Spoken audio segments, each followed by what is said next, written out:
First, I'd like to respond to the idea that the Russians already think that we're their enemy. While they may talk about that, the fact is that we haven't given any real evidence that we are their enemy, and actually giving assistance to the Ukrainian opposition, which they could consider an enemy if they decide to try to placate them, could be the reason why they get start a war. And while they affirmatively believe that war will eventually start, whether we get involved in Ukraine or not, actually being the first, being the side to cause the original conflict, I don't know, getting involved in the Ukraine could be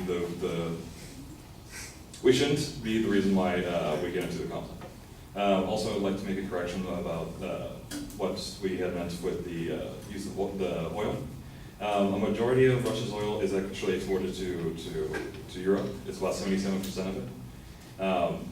Their economy is about 53% depending on oil.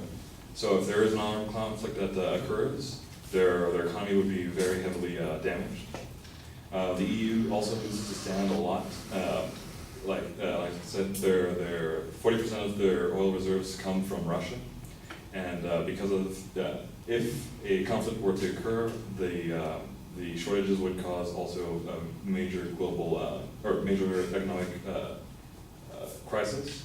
And because the fact that the Russian Federation and the EU are the biggest economies on the planet,